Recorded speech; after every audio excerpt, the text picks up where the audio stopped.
तो जो क्वेश्चन आप यहाँ पर देख रहे हैं ये सारे आपके जूनियर लेवल के लिए बहुत ज़्यादा इंपॉर्टेंट क्वेश्चन है, और मैंने इस वीडियो को काफ़ी मेहनत से बनाने का प्रयास किया है, काफ़ी डीप जानकारी आपको दूंगा इस वीडियो में। मेरा उद्देश्य ये है कि जितने भी लोग इस वीडियो को देखें वो सारे लोग इस चैनल को सब्सक्राइब करके जाएँ। तो आप जो प्राइमरी के लिए हैं वो भी देख सकते हैं, लेकिन जूनियर के लिए यही क्वेश्चन आएंगे। कुछ लोग ये सोचेंगे इससे कम आएंगे या इससे ज़्यादा आएंगे, नहीं, यही लेवल रहेगा, बिल्कुल ये क्वेश्चन ही जूनियर लेवल के हैं। ठीक है, चलिए देखते हैं।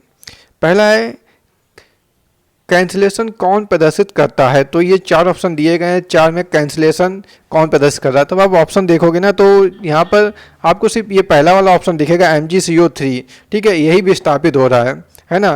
कैंसिलेशन को ही विस्थापन भी बोलते हैं, हाई स्कूल अगर आप लोग ने पढ़ा होगा तो आपको ये पता होगा। ठीक है, बाकी ये सारे संयोजन हो रहे हैं। देखो 2 एलिमेंट आपस में जुड़ के नए एलिमेंट को बना रहे हैं।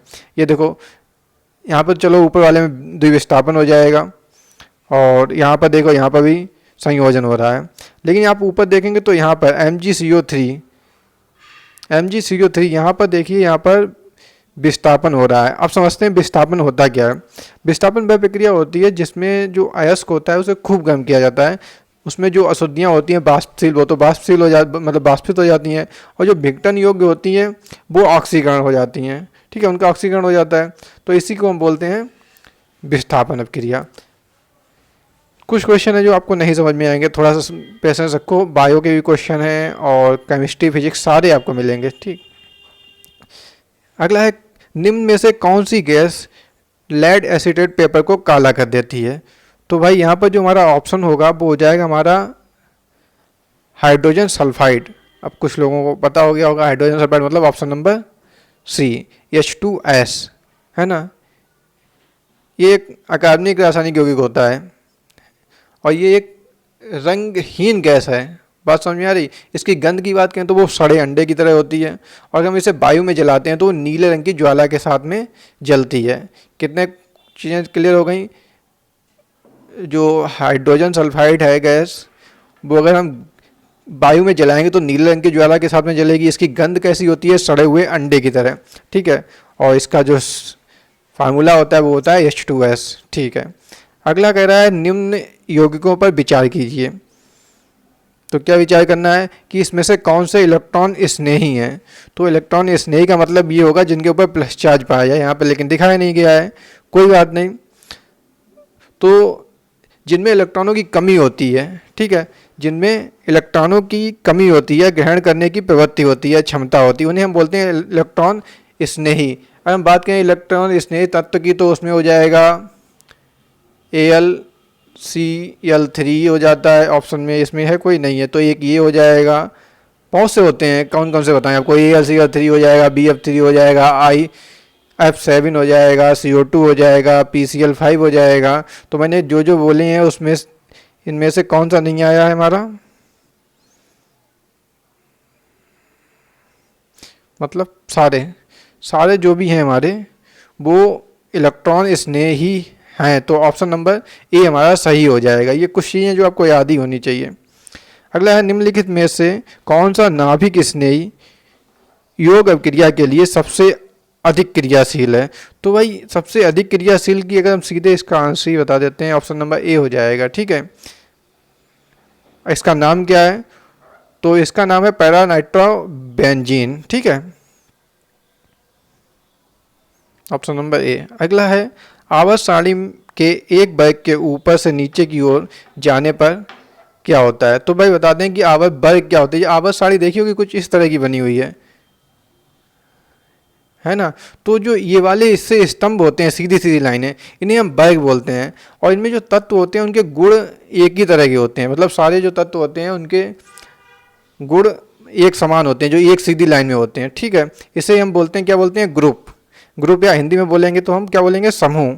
और इनकी संख्या कितनी होती है, इनकी संख्या होती है टोटल 18। बहुत इंपॉर्टेंट चीज़ें बता रहे हैं। एक आवर्त सारणी में, आधुनिक आवर्त सारणी में जो समूह होते हैं, ग्रुप होते हैं, उनकी संख्या 18 होती है ना। और कॉलम जो होते हैं वो उनकी संख्या होती है 7।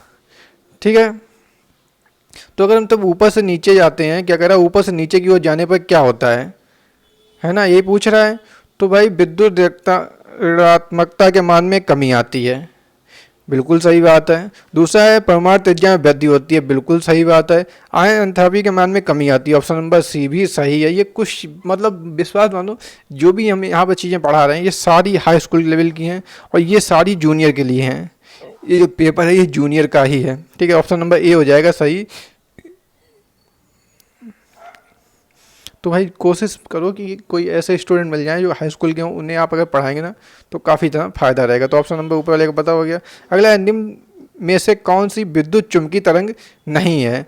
अब वो विद्युत चुम्बकीय तरंग की बात कर रहा है तो यहाँ पे जो हमारी पराश्रव्य तरंग आ गई है ना, तो भाई ये वाली ही हमारी अलग पड़ जाएगी थोड़ी। तो पराश्रव्य तरंगों की तो आपको पता ही होगा, जिन एक होती है अपश्रव्य, एक होती है पराश्रव्य। जिन तरंगों की आवृत्ति 20 से कम होती है, 20 हर्ट्ज से, वो अपश्रव्य होती है, और जिनकी ज़्यादा होती है वो होती है पराश्रव्य, ठीक है। ये बाकी विद्युत चुम्बकीय तरंगों की बात करें तो बाकी ये चुम्बकीय हो जाएंगी। अब पराश्रव्य तरंगों पराश्रव्य के बारे में और बात कर लेते हैं, ठीक है। जो पराश्रव्य तरंगें होती हैं उन्हें इंसान नहीं सुन सकते, लेकिन हाँ जानवर सुन सकते हैं। एक कुत्ता हो गया, बिल्ली हो गई। चमगादड़ क्या करती है, वो तो इसी के माध्यम से चलती ही है। अगला है पृथ्वी के चुंबकीय भूमध्य रेखा। पृथ्वी के भूमध्य रेखा पर नतिकोण का मान कितना होता है। तो नतिकोण होता है क्या है, नतिकोण क्या होता है, जो चुंबकीय क्षेत्र की दिशा होती है और पृथ्वी के क्षैतिज के साथ में जो कोण बनता है उसे हम नतिकोण कहते हैं। जैसे ये हमारा पृथ्वी हो गई, ठीक है। और ये जो हम ये चुंबकीय मतलब जो चुंबकीय क्षेत्र की रेखा होती है वो कुछ नॉर्थ साउथ वाली है ना, उसी वो कुछ इस तरह से होती है। तो ये क्षैतिज के साथ में जो एंगल बनाती है उसे हम नतिकोण कहते हैं। तो ये थोड़ा सा लेंथी चीज़ है, थोड़ा सा इसे थोड़ा समझने की कोशिश करना, है ना। देखो होता क्या है, जो पृथ्वी की जो रेखाएं होती हैं, कौन सी, भूमध्य रेखाएं। अच्छा, भूमध्य रेखा पर पूछा है नतिकोण का मान, तो भूमध्य रेखा पर जो इसका मान होता है वो शून्य होता है। भूमध्य रेखा पर नतिकोण का मान शून्य होता है। नतिकोण की परिभाषा एक बार आप लोग क्या करना, नेट पर सर्च कर लेना, या फिर मैं बता देता हूँ क्या होता है। जो पृथ्वी के चुंबकीय क्षेत्र की दिशा और क्षैतिज दिशा के मध्य में जो कोण निर्मित होता है उसे हम बोलते हैं नतिकोण। इसे नमन कोण भी कहते हैं। और जो नतिकोण होता है उसकी जो भूमध्य रेखा पर जो मान होता है वो 0 डिग्री होता है। और हम ध्रुवों पे चले जाएं तो ध्रुव पर इसका मान जो होता है 90 डिग्री होता है। सीधे आप ये बात याद कर लो, सबसे ज़्यादा इंपॉर्टेंट बात यही है। नतिकोण से अगर कोई परिभाषा मतलब कुछ भी क्वेश्चन बन सकता है तो यही पूछेगा। 90% चांस है कि मैं ध्रुव पर कितना होता है नतिकोण का मान और भूमध्य रेखा पर। तो इतना याद कर लो, तुम जहाँ डीप में ना जाओ। अगला है डेसिबल क्या है। डेसिबल क्या है ये तो पता ही होगा। ध्वनि स्तर की माप करने की जाती है डेसिबल से, है ना, बिल्कुल सही है। और बस यही है, इसका आंसर तो यही हो जाएगा। हाँ, जो 90 डेसिबल होता है ना वो एक शोर को बर्दाश्त करने की अधिकतम सीमा होती है। अब बोल रहा है कि चाप का धारा नियम किसके संरक्षण पर आधारित है। तो इसका जो हमारा आंसर हो जाएगा वो हो जाएगा ऑप्शन नंबर बी, मतलब आवेश। आप समझते हैं क्या ये होता है क्या है, मतलब कहने का मतलब ये है, देखो परिभाषा पहले समझ लो कि किरचॉफ का जो नियम है वो क्या है। हाँ, किसी विद्युत परिपथ पर संधि पर मिलने वाली धाराओं का बीजगणितीय योग शून्य होता है। मतलब सीधी बात ये समझ लो, जैसे तुम्हारे घर पे ये मेन लाइन आई हुई है, घर पे आई, यहाँ से तुमने एक पंखे के लिए कर दी, एक टीवी के लिए कर दी, एक एसी के लिए कर दी, एक किसी और के लिए कर दी। तो जो ये वाली मान थी ये प्लस में हो जाएगी और ये सारी माइनस में हो जाएंगी, है ना। तो ये माइनस वालों को अगर हम टोटल जोड़ें और ये प्लस वाले को जोड़ें तो इनका जो योग होगा वो मतलब शून्य होगा। कुल मिला के यही होती है, सबसे सिंपल मैंने बता दिया, बस यही होता है। और ये जो नियम होता है वो आवेश संरक्षण पर आधारित होता है। कुल मिला के कहना ये चाह रहा है कि जहाँ पे हम इनको जोड़ते हैं ना संधि पर, यहाँ पे कोई भी ऊर्जा का जो वो संचय नहीं होता है।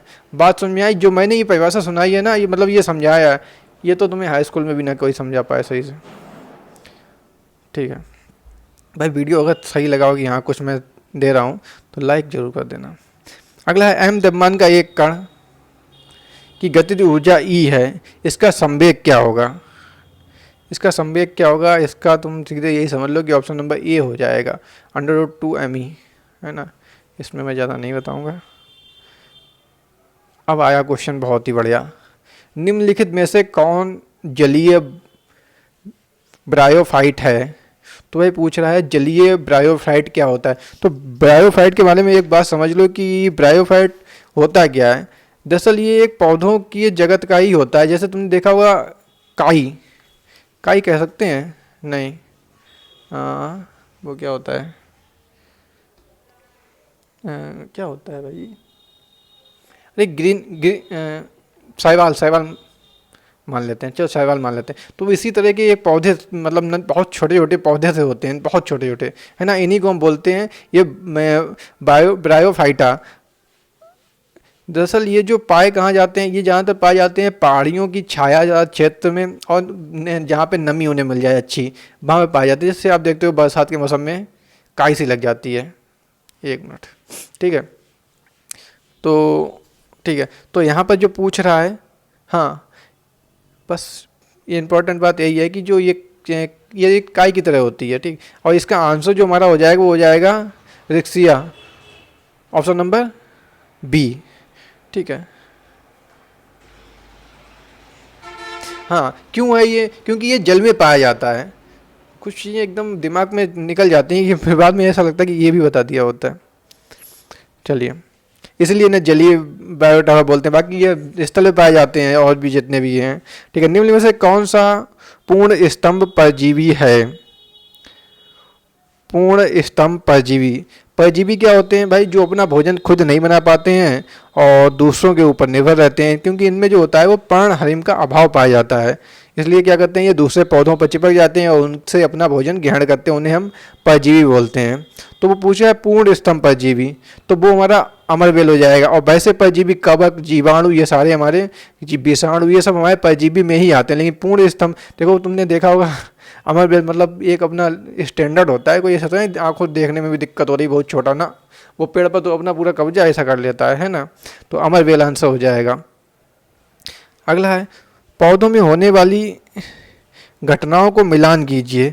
भाई ये क्वेश्चन बहुत अच्छे से मैं बता दे रहा हूँ, हमेशा ध्यान रखना। देखो जल का परिवहन करता है जाइलम, सबसे पहली बात तो ये याद कर लो, जल का परिवहन पौधों में होता है जाइलम के द्वारा, और खनिज का परिवहन होता है फ्लोएम के द्वारा। ये दो चीज़ें पता चल गई। अब देखो इन दो चीज़ों से कर लेते हैं। सी का एक हो जाएगा, डी का दो हो जाएगा। अब देखो सी का एक और डी का दो किस में है, सी का एक, एक तो इस वाले में है, सी का एक तो इस वाले में है, ओके, डी का दो इसमें है। तो ये दो ऑप्शन कट रहे हैं, लेकिन कोई बात नहीं, अब थोड़ा और आगे जाना पड़ेगा। हाँ अब देखो खनिज का अवशोषण किसके द्वारा होता है, मूल रोम के द्वारा, है ना। तो ऑप्शन बी का सी हो जाएगा, 3 हो जाएगा। तो ऑप्शन नंबर हमारा कौन सा हो जाएगा इसमें, ओके, तो यही हो जाएगा। देखो जहाँ तक क्या होता है, अगर तुम्हें 2 पॉइंट भी बताएं तो तुम्हारा आंसर हो जाता है। तो मैंने सोचा था उससे हो जाए, लेकिन इसमें दो को जो वो दोनों वाले कॉमन फंस गए। कोई बात नहीं भाई। अब पूछ रहा है स्थानिक जातियाँ क्या हैं। तो वे पौधे और जंतु जो सामान्य हो तथा संसार में फैले हों, बिल्कुल भी नहीं भैया, स्थानीय जातियाँ कहाँ से हो जाएंगी। वे वन्य जीव जिनको शिकारियों से बचाया गया हो, ना भैया। वो वन्य जीव जो समाप्त होने, ना भैया। वो पौधे या जंतु जो केवल एक विशिष्ट भौगोलिक क्षेत्र में पाए जाते हैं, बिल्कुल सही बात है। स्थानीय जनजातियाँ उन्हें बोलते हैं जातियाँ। वो पौधे या जंतु जो केवल एक विशिष्ट भौगोलिक क्षेत्र में पाए जाते हैं, उन्हें हम बोलते हैं स्थानिक जातियाँ। लाइक कर दो भाई, सब्सक्राइब भी करना है।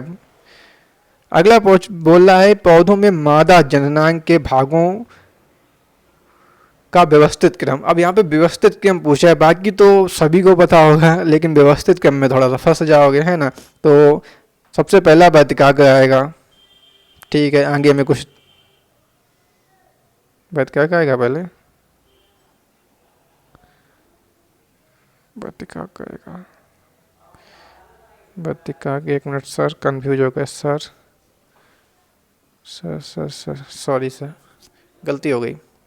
अब मैं इसको तो आप लोगों को बताना है। इसका ऑप्शन इतना तो पता है कि बी और डी में से कोई एक है ना। बी होगा या डी होगा, और मेरा मानना है बी होगा, लेकिन मैं इसको बताऊंगा नहीं। 35 का जिसको पता हो कमेंट करके बता देना। देख लो कोई 35 क्वेश्चन नंबर, मतलब 135 है ना। अगला है अयस्क कॉपर पायराइड का सांद्रक किया जाता है। तो कॉपर पायरेट का सांद्रण की विधि कौन सी है? तो भाई इसकी जो विधि होती है वो होती है फैन प्लेमन विधि, है ना। तो फैन प्लेमन विधि एक विधि होती है शोधन की। उसमें होता है क्या है, जो कॉपर पायरेट का एस्क होता है उसे मतलब पीस लिया जाता है और चीड़ का तेल जो होता है उससे भरे हुए एक ड्रम में डाल दिया जाता है। ड्रम कहें या वो एक पात्र कहते हैं, ठीक है। पात्र में डाल दिया जाता है और उसे मिलाया जाता है। अब होता है क्या, मिलाने पर जो कॉपर पायरेट होता है वो ऊपर जो ऑयल होता है ना उसमें उसके साथ में ऊपर साइड में आ जाता है और जो अशुद्धियाँ होती हैं वो नीचे बैठ जाती हैं। तो इस विधि को फैन प्लेमन कहते हैं। ये मैंने बेसिक बता दी, इसको डिटेल में बताएंगे ना तो बहुत इंपॉर्टेंट है, हाई स्कूल में ज़्यादा पूछी जाती है। अगला है 2 मिथाइल प्रोपेन में 3 डिग्री कार्बन की संख्या। तो 2 मिथाइल प्रोपेन में 3 डिग्री कार्बन की संख्या 1 होती है। ऑप्शन नंबर डी हो जाएगा हमारा सही। अगला है निम्नलिखित यौगिक का IUPAC name. Meth eth propane di CHO COCH3 methoxy 2 methoxy propane, ठीक है। तो इसका जो हमारा आंसर हो जाएगा ऑप्शन नंबर बी, ठीक है। मेथ एथ प्रोप ब्यूट पेंट, ये कुछ IUPAC का एक तरीका होता है, उसको मतलब थोड़े से मतलब ग्रुप भी पता होने चाहिए और इसकी चेन पता होनी चाहिए। काफ़ी आसान होता है, विश्वास मानो बहुत ज़्यादा आसान होता है IUPAC का। तुम 20 मिनट के अंदर तुम पूरा IUPAC सीख सकते हो, पूरा 20 मिनट के अंदर। कार्बन के बाद श्रृंखला हेतु बंद ऊर्जा। तो कार्बन के बाद श्रृंखलन हेतु बंद ऊर्जा किसमें सबसे अधिक पूछ रहा है? तो भाई ये कहना क्या चाह रहा है कि कार्बन के बाद मतलब जो कार्बन होता है ना उसका एक गुण होता है। क्या गुण होता है कि वो उसके परमाणु जो होते हैं वो एक आपस में बहुत जल्दी जुड़ के और एक लंबी श्रृंखला बना लेते हैं, ठीक है। ये कार्बन की श्रृंखला का गुण होता है। लेकिन अभी ये पूछा जा रहा है कि कार्बन के बाद में, तो कार्बन के बाद में कौन सा होता है? वो हमारा SI हो जाएगा। SI मतलब सिलिकॉन, ठीक है। Option number B. पहले नंबर पर अगर पूछा जाए तो कार्बन ही हो जाए, सबसे अच्छा संकलन का गुण कार्बन में पाया जाता है। ओके, अगला प्रश्न, पदार्थ X के NX मोल को पदार्थ Y के NY मोल में घोला गया है। पदार्थ X तथा Y के मोल अंशों का योगफल 1 होता है। X का मोल अंश X के मोलों की संख्या बटे विलयन में मोलों की संख्या। ओके, तो इसको भी हाँ, इसका फॉर्मूला होता है 4x अपॉन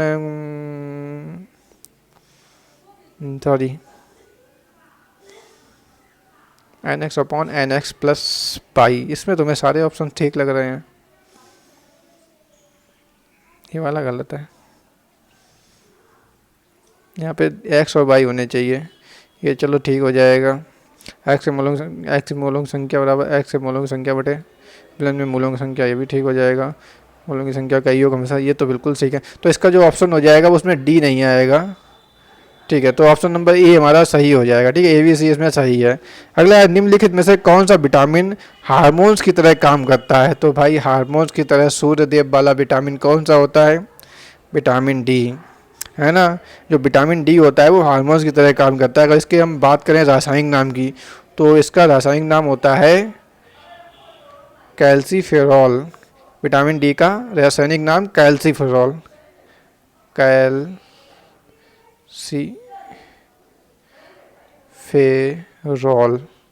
ठीक है। थोड़ा सा सपोर्ट करो, बेहतर करके आपको दिखाएंगे। थोड़ा मतलब सब्सक्राइब करते चलो, है ना। तो काफ़ी चीज़ें आपको काम की दे देंगे हम, विश्वास मानो, काफ़ी चीज़ें काम की दे देंगे।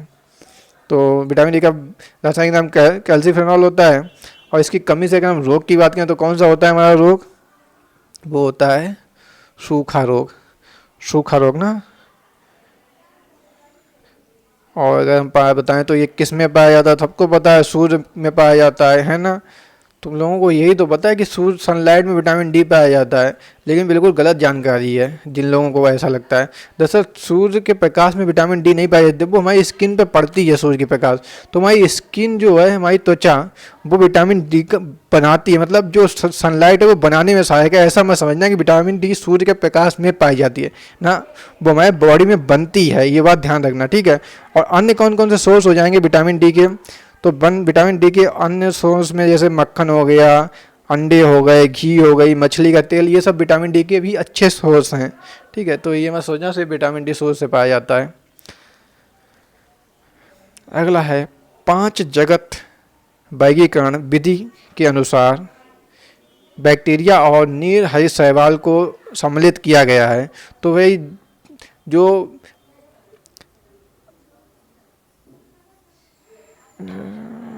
बैक्टीरिया और नील शैवाल को, ठीक है, किसमें, ये किसमें आ जाएगा, पादप में आ जाएगा क्या बैक्टीरिया और नील हरित?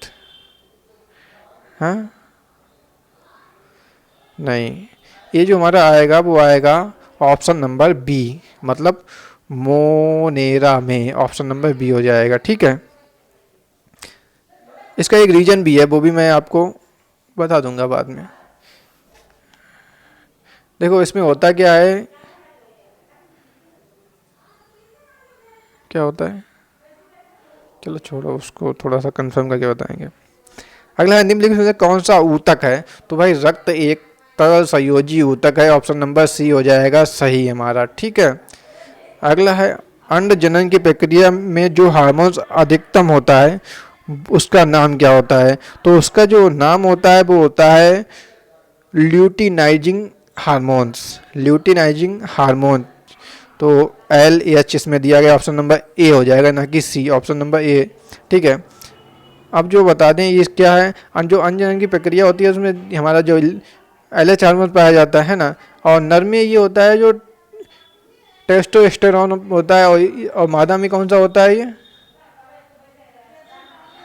एस्ट्रोजन, ठीक है। तो ये मादा वाला यहाँ पे ऑप्शन में दिया गया, ठीक है, इसको टिक मत मार देना, ठीक है, आंसर LH होगा, है ना। अगला ऑप्शन नंबर ए है इसका आंसर। अगला है हिप्पोकैम्पस।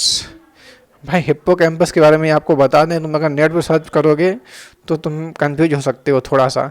हिप्पोकैम्पस 2 चीज़ें होती हैं, एक जो होता है समुद्र में पाया जाता है, ये घोड़े की तरह दिखता है, देखने में घोड़े की तरह लगता है ना, मतलब पैर नहीं होते, सिर्फ चाहे जो इसका मुंह होता है वो घोड़े की तरह लगता है, और यहाँ पर कुछ इस तरह से पाए जाते हैं, है ना, और पीछे साइड में ऐसे करके घूम के पूंछ सी होती है, तो उसका जो ये हिस्सा होता है घोड़े की तरह लगता है, इस, है ना।